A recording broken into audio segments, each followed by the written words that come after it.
National Herald ಕೇಸಲ್ಲಿ DK ಬ್ರದರ್ಸ್ಗೆ Delhi ಪೊಲೀಸರು notice ಕೊಟ್ಟಿದ್ದಾರೆ. ವಿವರಣೆಯನ್ನ ಕೇಳಿ ನೋಟಿಸ್ ಜಾರಿಯಾಗಿದೆ. ಇದರ ಬೆನ್ನಿಗೆ ಡಿಕೆ ಸಹೋದರರು ಈ ವಿಚಾರದ ಬಗ್ಗೆ ಇದರಲ್ಲಿ ರಾಜಕೀಯ ಲೇಪನ ಇದೆ ಅಂತ ಮಾತನಾಡ್ತಾ ಇದ್ದಾರೆ.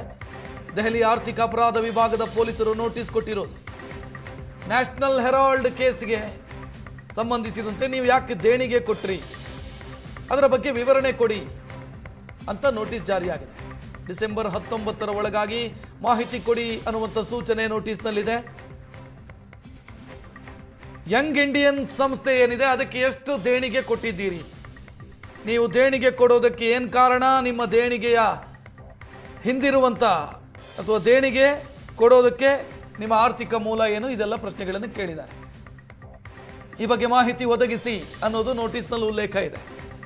ನ್ಯಾಷನಲ್ ಹೆರಾಲ್ಡ್ ಕೇಸಿಗೆ ಸಂಬಂಧಿಸಿದಂತೆ ಸೋನಿಯಾ ಗಾಂಧಿ, ರಾಹುಲ್ ಗಾಂಧಿ ವಿರುದ್ಧ ದೂರು ದಾಖಲಿಸಿಕೊಳ್ಳಲಾಗಿದೆ. ಇದರ ಬೆನ್ನಿಗೆ ಈಗ ನೋಟಿಸ್ ಡಿಕೆ ಶಿವಕುಮಾರ್ ಅವರಿಗೂ ಕೂಡ ಕೊಟ್ಟಿರೋದು. ಡಿಕೆ ಶಿವಕುಮಾರ್ ಅವರಿಗೆ ವಿವರಣೆಯನ್ನು ಕೋರಿ ನೋಟಿಸ್ ಕೊಡಲಾಗಿದೆ.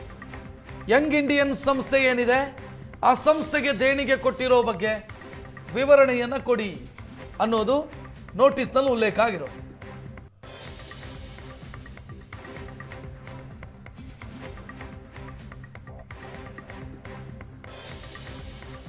ಇನ್ನು ಈ ನೋಟಿಸ್ ವಿಚಾರಕ್ಕೆ ಸಂಬಂಧಿಸಿದಂತೆ ಡಿಕೆ ಶಿವಕುಮಾರ್ ಆಕ್ರೋಶ ವ್ಯಕ್ತಪಡಿಸಿದ್ದಾರೆ. ನ್ಯಾಷನಲ್ ಹೆರಾಲ್ಡ್ ಕೇಸಲ್ಲಿ ನಮಗೆ ಕಿರುಕುಳ ಕೊಡ್ತಿದ್ದಾರೆ, ಚಾರ್ಜ್ ಶೀಟ್ ಆಗಿರುವಂತ ಕೇಸಲ್ಲಿ ಮತ್ತೆ ಯಾಕೆ ನೋಟಿಸ್ ಕೊಟ್ಟಿದ್ದಾರೆ ಅಂತ ಪ್ರಶ್ನಿಸಿದ್ದಾರೆ. ಈಗ ನೋಟಿಸ್ ಯಾಕೆ ಕೊಟ್ಟಿದ್ದಾರೆ ಅಂತ ನಮಗೆ ಗೊತ್ತಿಲ್ಲ, ನಾವು ಕಾನೂನು ಹೋರಾಟ ಮಾಡ್ತೀವಿ ಅಂತ DCM DKಶಿ ಮಾತನಾಡಿದ್ದಾರೆ. ಸೋನಿಯಾ ಗಾಂಧಿ, ರಾಹುಲ್ ಗಾಂಧಿ ಎಲ್ರಿಗೂ ಕೂಡ ಕಿರುಕುಳ ಕೊಡ್ತಿದ್ದಾರೆ. 19ನೇ ತಾರೀಕಿನ ಒಳಗಾಗಿ ಹಾಜರಾಗಿ ಅಂತ ಹೇಳಿದ್ದಾರೆ. ಕಿರುಕುಳ ಕೊಡೋದಕ್ಕಂತಾನೆ ಇದನ್ನೆಲ್ಲ ಮಾಡ್ತಾ ಇರೋದು. ಈಗಾಗಲೇ ನಾನು ಇಡಿಗೆ, ಜಾರಿ ನಿರ್ದೇಶನಾಲಯಗೆ ಎಲ್ಲ ವಿವರವನ್ನು ಕೊಟ್ಟಿದ್ದೀನಿ ಅಂತ ಡಿಕೆ ಶಿವಕುಮಾರ್ ಹೇಳಿದರು.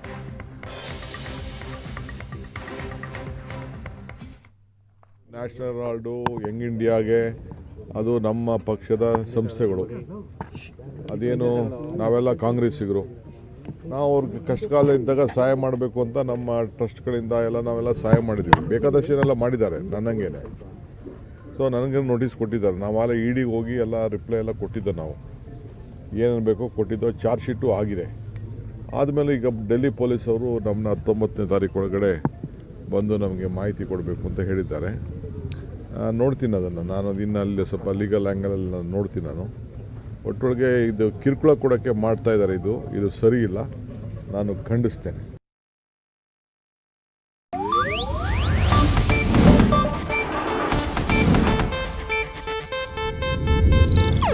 ಇದು ಏಷ್ಯಾನೆಟ್ ನ್ಯೂಸ್ ನೆಟ್ವರ್ಕ್ ಪ್ರಸ್ತುತಿ.